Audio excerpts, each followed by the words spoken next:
ഇന്നത്തെ recipe variety ആയിട്ടുള്ള ഒരു സ്പെഷ്യൽ പൊറോട്ടയുടേതാണ്, കലക്കി പൊറോട്ട. അപ്പോൾ നമ്മൾ സാധാരണ ഇതുപോലെ കോരി ഒഴിച്ചിട്ടുള്ള മാവ് വെച്ചിട്ട് ചപ്പാത്തിയും പത്തിരിയൊക്കെ യൂട്യൂബിൽ കുറേ ആയിട്ട് ട്രെൻഡിങ് ഒക്കെ ആയിട്ടുള്ള സംഭവങ്ങളായിരുന്നു. അപ്പോൾ ഇതുപോലെ കോരി ഒഴിച്ചിട്ടുള്ള മാവ് വെച്ചിട്ട് സ്പെഷ്യൽ പൊറോട്ട എങ്ങനെയാണ് തയ്യാറാക്കുന്നതെന്ന് നോക്കാം. നല്ല സോഫ്റ്റാണ്, ഉണ്ടാക്കിയെടുക്കാൻ നല്ല എളുപ്പമാണ്. 2-3 മിനിറ്റ് മതിയാവും ഉണ്ടാക്കിയെടുക്കാൻ വേണ്ടിയിട്ട്. അപ്പോൾ എങ്ങനെയാണ് ഇതുപോലെ ലെയറോട് കൂടിയിട്ടുള്ള സ്പെഷ്യൽ പൊറോട്ട തയ്യാറാക്കുന്നതെന്ന് നോക്കാം. അപ്പോൾ ഈ ഒരു പലഹാരം തയ്യാറാക്കിയെടുക്കാനായിട്ട് ആദ്യം തന്നെ 1 കപ്പ് അളവിൽ മൈദ എടുത്തിട്ടുണ്ട്. മൈദക്ക് പകരം ഗോതമ്പൊടി വെച്ചിട്ടും ഇതേ രീതിയിൽ ഉണ്ടാക്കിയെടുക്കാം. ഇനി ഇതൊരു ബൗളിലേക്ക് ഇട്ട് കൊടുക്കാം. ഇനി ഇതിലേക്ക് പാകത്തിന് ഉപ്പും കൂടെ ചേർത്ത് നന്നായിട്ട് മിക്സാക്കി എടുത്തതിന് ശേഷം ഒരു കോഴിമുട്ട പൊട്ടിച്ച് ഒഴിക്കുന്നുണ്ട്. മുട്ട ചേർക്കണം നിർബന്ധമൊന്നുമില്ല, ഒന്നും കൂടി ടേസ്റ്റി ആവാൻ വേണ്ടിയിട്ട് ചേർത്തൊന്ന് മാത്രം. ഇനി മുട്ടയുടെ ടേസ്റ്റ് ഇഷ്ടമില്ല എന്നുണ്ടെങ്കിൽ ഈ ഒരു സ്റ്റെപ്പ് ഒഴിവാക്കുകയും ചെയ്യാം. ഇനി ഇവയെല്ലാം കൂടെ നന്നായിട്ടൊന്ന് മിക്സാക്കി എടുക്കാം. പിന്നെ മൈദ കൂടുതൽ അളവിൽ എടുക്കുന്നുണ്ട് എന്നുണ്ടെങ്കിലും ഈ ഒരു മുട്ട തന്നെ മതിയാവും. ഇനി ഇതിലേക്ക് കുറേശ്ശെയായിട്ട് വെള്ളം ഒഴിച്ചിട്ട് ചെറിയൊരു ലൂസായിട്ടുള്ള ബാറ്ററാക്കി എടുക്കണം. നമ്മൾ സാധാരണ ദോശക്കൊക്കെ ഉണ്ടാക്കിയെടുക്കുന്ന രീതിയിൽ ലൂസായിട്ടുള്ള ഒരു ബാറ്ററാക്കി എടുക്കാം. അപ്പോൾ വെള്ളം കുറേശ്ശെയായിട്ട് ഒഴിച്ചിട്ട് പാകത്തിന് ഒഴിച്ചിട്ട് ഒന്ന് ലൂസാക്കി എടുക്കുകയും ചെയ്യാം. അപ്പോൾ കട്ടയൊന്നും ഇല്ലാതെ നന്നായിട്ട് തന്നെ ലൂസാക്കിയിട്ട് മിക്സാക്കി എടുക്കാം. അപ്പോൾ ഇത്രയേ ഉള്ളൂ, ബാറ്റർ റെഡി ആയിട്ടുണ്ട്. ഇനി പൊറോട്ട ഉണ്ടാക്കി തുടങ്ങാം.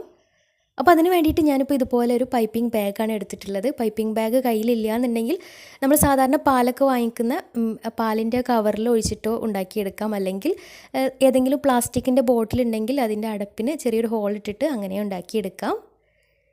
ഇനി നമ്മൾ റെഡിയാക്കി വെച്ചിട്ടുള്ള ബാറ്റർ ഈ ഒരു പൈപ്പിംഗ് ബാഗിലേക്ക് ഒഴിച്ചു കൊടുക്കാം.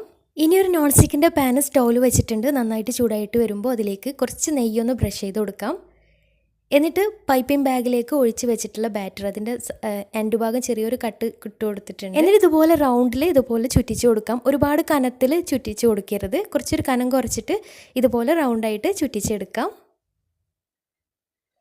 ഇനി അടച്ചു വെക്കേണ്ട ആവശ്യമൊന്നുമില്ല. ഒരു ഭാഗം ആയി കഴിഞ്ഞാൽ മറിച്ചിട്ട് കൊടുക്കാം. പെട്ടെന്ന് വെന്ത് കിട്ടും കേട്ടോ. മൈദയും മുട്ടയൊക്കെ ആയത് കാരണം പെട്ടെന്ന് തന്നെ റെഡി ആയിട്ട് കിട്ടും. ഒരുപാട് കട്ടിയിൽ ഒഴിച്ചു കൊടുക്കുകയും വേണ്ട. മറിച്ചിട്ട് കൊടുക്കുന്നതിന് മുന്നേ ആയിട്ട് മുകൾ ഭാഗത്ത് കുറച്ച് നെയ്യൊന്ന് ബ്രഷ് ചെയ്ത് കൊടുക്കുന്നുണ്ട്. നെയ്യിന് പകരം ഓയിൽ ബ്രഷ് ചെയ്ത് കൊടുത്താലും മതിയാവും. ഇനി 2 ഭാഗവും കളറ് മാറി ബ്രൗൺ കളറാക്കി കിട്ടണം, എന്നാലാണ് കറക്റ്റ് ടേസ്റ്റ് ഉണ്ടാവുക. അപ്പോൾ തിരിച്ചു മറിച്ച് വിട്ടിട്ട് 2 ഭാഗവും കളറ് മാറി വെന്ത് കിട്ടിയാൽ ഇനി പാനിൽ നിന്ന് മാറ്റാം. ഇതേ രീതിയിൽ ബാക്കിയുള്ളതും ചുട്ടെടുക്കാം.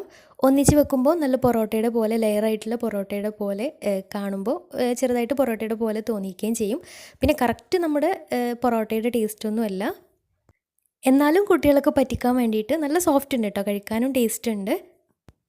ഇനി നോമ്പൊക്കെ വരികയാണല്ലോ, അപ്പോൾ പെട്ടെന്ന് ഉണ്ടാക്കിയെടുക്കാൻ പറ്റിയ നല്ലൊരു ബ്രേക്ക്ഫാസ്റ്റ് റെസിപ്പിയാണ്. കറി കൂട്ടിയിട്ട് കഴിക്കാൻ നല്ല ടേസ്റ്റ് ഉണ്ട്. പിന്നെ ഇതിന് പറയുന്ന റൊട്ടി ഗാല എന്നാണ് ഈ ഒരു സ്നാക്കിന് പറയുന്നത്. ഇതിൻ്റെ ഉള്ളിൽ നമുക്ക് വേണമെങ്കിൽ തേങ്ങയുടെ ഫില്ലിങ്സോ അല്ലെങ്കിൽ എന്തെങ്കിലും സമൂസയുടെ ഫില്ലിങ്സൊക്കെ വെച്ചിട്ട് ഉണ്ടാക്കിയിട്ട് സ്നാക്ക് പോലെ ചുരുട്ടിയിട്ട് ഉണ്ടാക്കിയെടുക്കുകയും ചെയ്യാം. നല്ല ടേസ്റ്റി ആയിട്ടുള്ള സ്നാക്ക് തന്നെയാണ്. അപ്പോൾ തീർച്ചയായിട്ടും ട്രൈ ചെയ്ത് നോക്കുക. നല്ല ടേസ്റ്റാണ്, നല്ല സോഫ്റ്റ് ആയിട്ടും ഉണ്ട്. എല്ലാം കൂടെ ഒരുമിച്ച് നിൽക്കുമ്പോൾ കറക്റ്റ് പൊറോട്ട പോലെ തോന്നിക്കുകയും ചെയ്യും.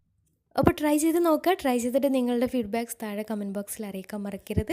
അപ്പോൾ ഇന്നത്തെ വീഡിയോ ഇഷ്ടമായെന്ന് വിചാരിക്കുന്നു. ഇഷ്ടമായെങ്കിൽ ലൈക്ക് ചെയ്യാം, ഫ്രണ്ട്സ് റിലേറ്റീവ്സിനൊക്കെ ഒന്ന് ഷെയർ ചെയ്ത് കൊടുക്കാനും മറക്കരുത്. അപ്പോൾ നല്ല അടിപൊളി വീഡിയോയുമായി വീണ്ടും വരാം. അതുവരെ take care, bye, thank U.